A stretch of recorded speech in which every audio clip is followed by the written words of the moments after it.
Estamos de volta ao terceiro bloco de um treinado especial de fim de ano. Eu vou tentar acelerar, que a gente tem muita coisa para abordar ainda com os amigos pastores que estão presentes aqui no estúdio. Pastor Edson, como você tem visto toda essa conversa sobre a credibilidade e a imagem do pastor na sociedade? Olha, foi muito interessante ouvir os colegas, palavras pertinentes e variadas, né? Mas eu queria trazer duas visões, uma visão social. O grupo de pastores é uma representação social. E como representação social, todos nós somos vistos, pelo menos, com a mesma boa vontade ou má vontade. E é importante que cada um de nós entenda que, quando eu não procedo bem, eu estou prejudicando o ministério de outro. Isso é sério, porque nós não somos nós somos uma equipe de Deus para ganhar o mundo. Então eu não trabalho sozinho, eu trabalho em cooperação com a representação social de pastores. E o importante é que, dentro desse aspecto, olhar para cada um de nós, eu olho para mim, eu não consigo falar pelo ministério de outro, eu não tenho como criticar e nem valorar de forma alguma, porque cada um tem a sua maneira e o seu lugar de agir, que é diferente. Mas nós temos um referencial bíblico, e vários referenciais, claro, mas eu vou pegar um referencial bíblico, que é Eliseu. Aí vai um homem em quem não há dolo.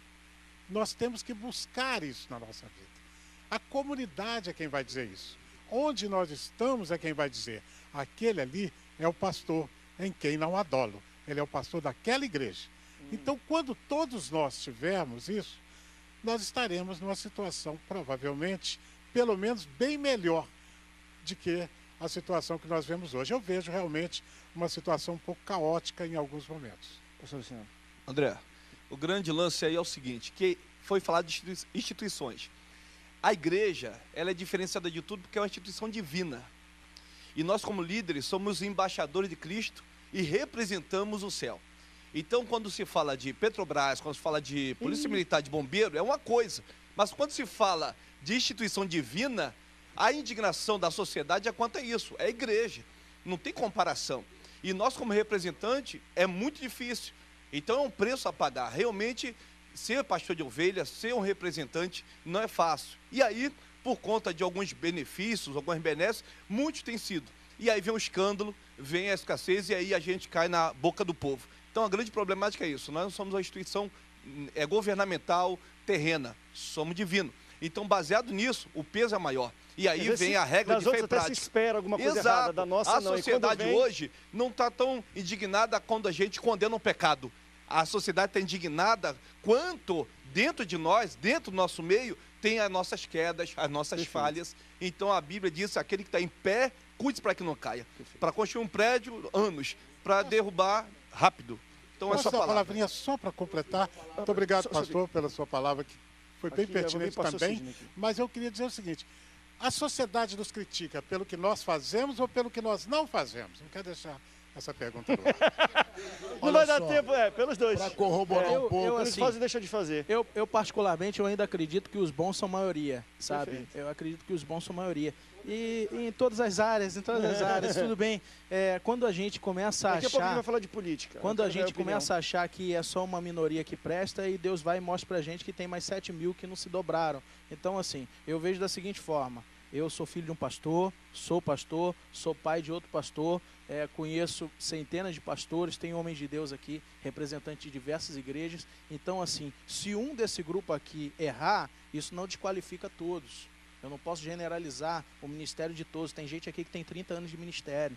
30 anos é uma vida. Isso não pode ruir por causa de um erro de um cidadão que aceitou um dinheiro de alguém e saiu na televisão. Isso é besteira, em vista daquilo que a gente constrói ao longo de tanto tempo. Por isso que eu trouxe aqui para alertar um pouco, porque às vezes até no debate eu sinto muito isso. É porque está todo mundo, e isso vem às vezes mais de pastor. A crítica às vezes mais forte não é da sociedade nem do membro, são de outros pastores. Só para deixar isso claro, porque é o que eu sinto aqui no canal. Rosinha Garotinho, eu fui chefe de 3 postos de Detran no Rio de Janeiro. Fui conceituado em todo o Detran no Rio de Janeiro como pastor sério, porque nunca aceitei uma propina, entendeu? Secretário de Justiça, Sérgio Sveiter, foi no posto de Niterói, secretário de Justiça. Chegou o motorista dele lá na minha sala, Por favor, estou com um carro do secretário para fazer vistoria, o senhor podia botar na frente? Eu falei, não, porque aqui todos têm o mesmo direito.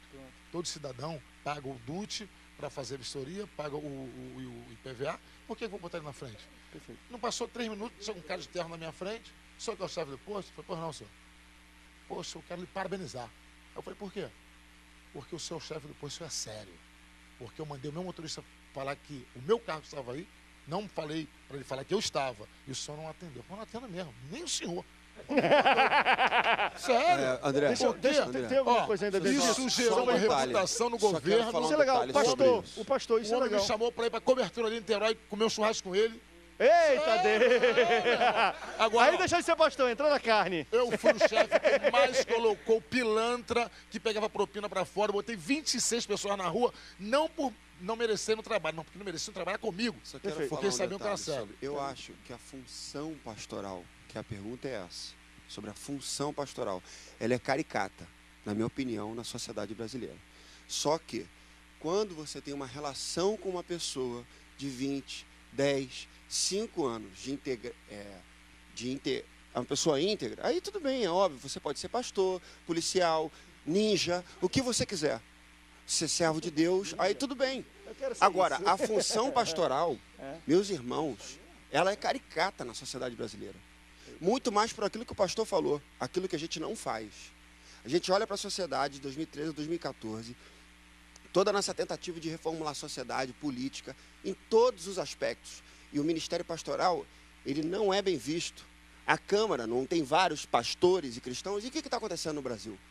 Aí você olha para a sociedade e pergunta para qualquer um dessas pessoas e você vê uma boa resposta. Pelo amor de Deus, isso chega a ser ofensivo, na minha opinião. A nossa função pastoral dentro do Brasil, ela chega a ser ridícula para a sociedade. E isso me impressiona. Eu ouço isso do ensino médio, eu ouço isso na faculdade, eu ouço isso em centros de mestrados. Onde eu vou, agora, eu estou numa relação amigável com a pessoa, estou numa relação amigável com a pessoa me conhece, é óbvio. É a nossa integridade, Entendi. assim vai. Vamos ver, Eu pastor queria César. só, a pastora, ela falou uma coisa e pode ser entendida de maneira diferente, sobre o púlpito como um picadeiro e usando as pessoas que brincam no púlpito.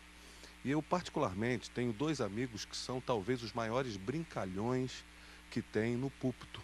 Mas quando no trato da pessoa deles, na vida deles, Modo de retórica, são né? as pessoas sérias demais. Ou seja, eles usam o bom humor para comunicar a mensagem e não fazem disso uma palhaçada na própria vida. São homens de uma mulher só, pagam suas contas, respeitados na sociedade onde vivem, são homens sérios. Então é só para complementar. Não, Sim, mas é para complementar no sentido para não ficar uma interpretação equivocada. Deixa eu passar a entendo. página aqui. 2014 foi um ano que existia uma expectativa muito grande de mudança. Eu não estou falando por conta da igreja, por conta da sociedade. A gente acabou o ano de 2013 com manifestações, coisas que, desde que eu nasci, eu não presenciava. Eu tenho 30 anos, eu nunca vi a juventude brasileira. Eu não estava aqui, talvez, direta já, povo, caras pintados, não vivi isso. Vivi as manifestações de 2013, fim de 2013, começo de 2014. A minha impressão, como jovem, como cidadão, como pastor, como crente, é que foi-se para a rua e não teve resultado nenhum, minha impressão. Foi um ano de Copa do Mundo, foi um ano de eleição, um ano muito parado, muita coisa aconteceu. O que eu quero trazer aqui para a gente debater é qual vocês entendem que é o papel da igreja na reformulação, o Chedi falou um pouco disso, reformulação social, na reformulação política. De alguma forma, a maior bancada hoje do Congresso Nacional é evangélica. Os evangélicos estão crescendo, segundo o IBGE, absurdamente. O que a gente deve esperar do nosso Brasil para 2015, mediante tudo que a igreja se propôs a fazer no ano de 2014? Pega o microfone, pastor Ailton. O que eu quero abordar é o seguinte, já aproveitando o gancho do que ele estava falando, a gente estava discutindo a esfera pastor, ministério pastoral, que tem outras profundidades. Mas a questão ética, ela é social, ela é nacional. A indignação que ele falou, o que ocorre? Houve manifestações e você perguntou sobre a questão do papel da igreja. Tem 2 situações... O que pode se esperar da igreja vamos entender. aqui e ano que vem? Então, tem 2 situações na Bíblia, Eu não vou só espiritualizar, usar pelo místico, mas tem 2 situações na Bíblia. Jeremias 29:7, Jeremias mandou a carta para aquele povo que estava 70 anos ali cativo, falou o seguinte: gente, ó, não acabou nada não, vocês têm que trabalhar, vocês têm que comer, vocês têm que edificar casa, têm que casar, e outra coisa, orai pela paz da cidade, porque na vossa paz vocês terão paz. Na paz que vocês pedirem, a sociedade vai ter paz. Corroborando isso, Paulo, em 1 Timóteo 2, ele vai dizer, olha, antes de tudo, vamos fazer orações por todos que contra a eminência, que estão no poder, para que tenhamos uma vida mansa e tranquila, porque isso é aceitável diante de Deus. Ou seja, André, ética e oração, vamos entender, oração não apenas como uma ideia só do transcendente, daquilo que é espetacular, extraordinário, mas oração na praticidade para mudar uma cidade. Nós estamos vendo um complexo porque há um boom do crescimento evangélico no Brasil. Mas, de outro modo, a gente não vê mudanças sociais reais. Por exemplo, hoje tem a bancada evangélica. Será que vai mudar alguma coisa realmente? Ou será uma coisa que eu discuto muito em sala de aula, é o seguinte: eu não quero também formar um monte de críticos e teóricos e que não fazem nada. E eu acho que a proposta nossa aqui, de cada pastor, independente do seu ministério, não é só a gente apontar os erros, mas eu também preciso entregar o seguinte: o Brasil precisa de mudança, e nós somos o agente da mudança. Nós estamos, mas eu acredito que pode ser feito muito, muito mais, e a mudança começa com atitudes reais, com uma verdadeira oração, e a praticidade do evangelho verdadeiro do Senhor Jesus. Deixa eu dizer uma coisa aqui, eu tô ouvindo bastante e eu vou dizer uma coisa. Eu sou muito pessimista. Falaram muito sobre otimismo, muito sobre... Eu sou o contrário, eu creio naquilo. Eu sou pessimista. Eu não vejo saída, não vejo nenhuma saída para essa bancada evangélica que a gente está vendo. Eu não vejo saída. E não vejo saída, enquanto nós que estamos aqui como pastores, a gente primeiro nós não conseguimos nos ouvir. A pastorada não consegue se ouvir. A igreja está sitiada. A verdade é a seguinte: o assembleano não consegue conversar com o batista. O presbiteriano... eu estou falando isso, pastor. Olha só, eu estou falando o que eu penso, e aí quando eu digo que a gente não consegue se ouvir, é porque, olha só, o que mais nós estamos vendo aí é crescimento da igreja. Aonde? Aonde? O que eu conheço da história, eu conheço da história é que um homem na tríplice coroa, chamado John Wesley, fechou com sua pregação todos os prostíbulos e todas as prisões da sua época, porque ele esvaziou com a pregação do evangelho. A pastorada hoje está fazendo o quê com a pregação do evangelho? O que a pastora está falando ali é o seguinte: nós temos muito palhaço no púlpito.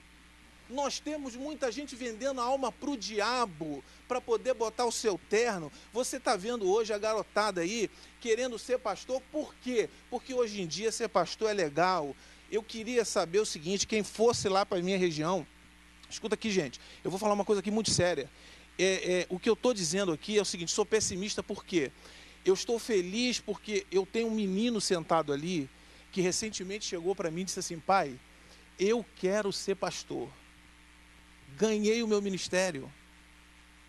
Eu, dentro da minha casa, eu estou pastoreando um menino e uma menina. E eu tenho a minha esposa ali, gente. A nossa igreja está quebrada.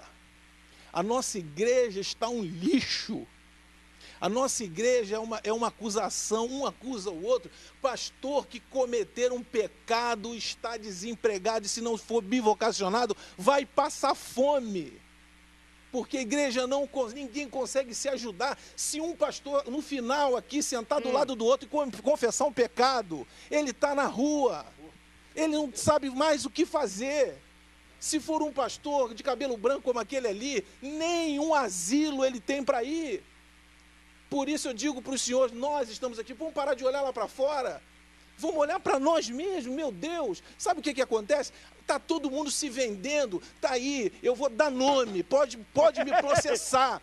Tá, você bota lá na internet, você vê o Silas Malafaia discutindo com o bispo lá, que era do Crivella, dizendo: você é safado. Isso não é papel de pastor, gente.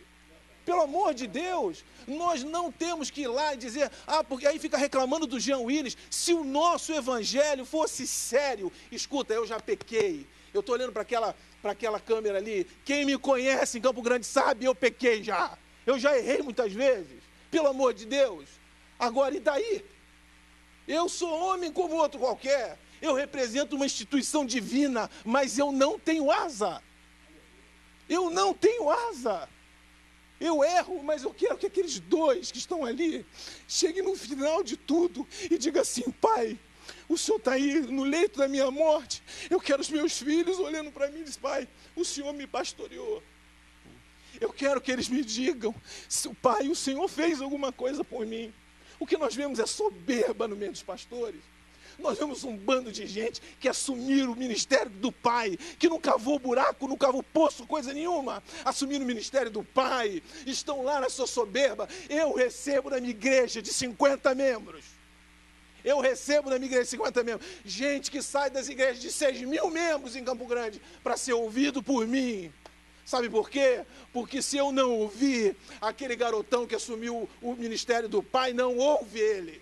Sabe por quê? Porque está lá no seu carro zero, nunca bateram um prego. Se precisasse trabalhar lá fora, não saberia o que fazer. Porque teólogo não é ninguém. Teólogo no Brasil não é ninguém. Pode ser na Holanda, pode ser na França, no Brasil não é nada. Vai dar aula onde? Vai morrer de fome.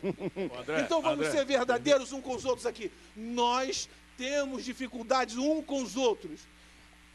O batista veio presbiteriano. Eu duvido. Se nós fôssemos unidos, nós dominávamos o país. Escuta, gente, eu vou falar uma coisa aqui.